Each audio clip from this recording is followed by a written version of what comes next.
Because my poor dad, a school teacher, great guy, PhD, he always says, I'm a good, hard-working man. And my rich dad had a different point of view, and he had me read this book by Mark Twain. It was a story of how, I think it was Huckleberry Finn or somebody, got the other kids to paint the fence for him. He says, that's working hard. You want other people to work hard for you, and you want your money to work hard for you. That was his lesson. And a lot of people really, you know, they can't wait till Friday because they hate their work so much, and they dread Sunday because they have to go back to work. With us, I would say most of us are working 24/7, but we're working differently.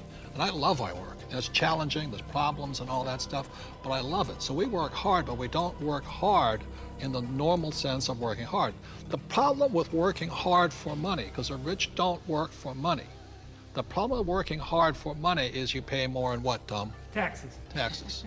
The harder you work for money, the more you will pay in taxes, right? Well, right. If instead of working hard for money, like you're talking about, instead if you work for assets, then you pay a lot less taxes because the tax law, again, is geared towards building assets. Because as we build assets, we build the economy. Time out.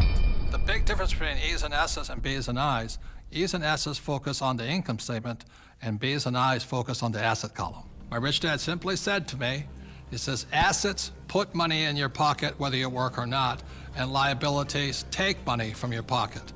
For example, my house is a liability because it takes money from my pocket every single month. Yet my rental properties are assets because they put money in your pocket whether you work or not. One of the reasons so many people are struggling financially today is they're buying liabilities they think are assets. As we build assets, the economy grows, and the employees get benefits also, because now we have more jobs for more employees. But on Michael's side, why are people working so hard is because the Fed's also working hard printing money, right? Yeah, people.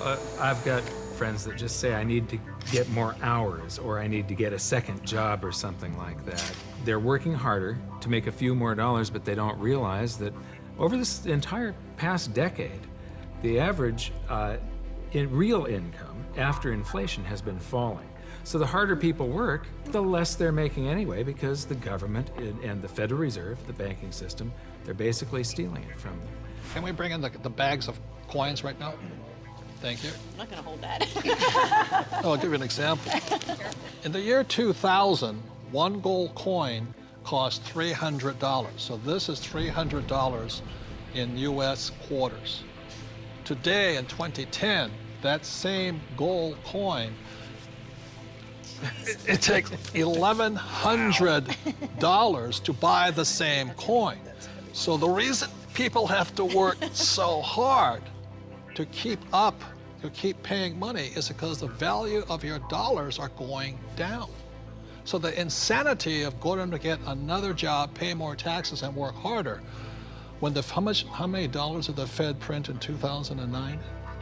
From August of 2008 through 2009, they created about 1.5 times more paper dollars than it took 200 previous years to print.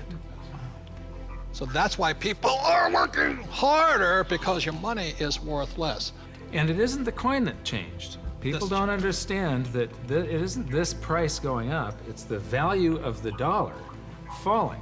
It's the currency that's changing. The can of soup in the grocery store, that can of Campbell's soup, it's the same can with the same contents from back in 1950 when it was 15 cents to today where it's $1.95 or whatever it is. So that's why the rules have changed. In 1971, the US dollar stopped being money and it became a currency, it became debt.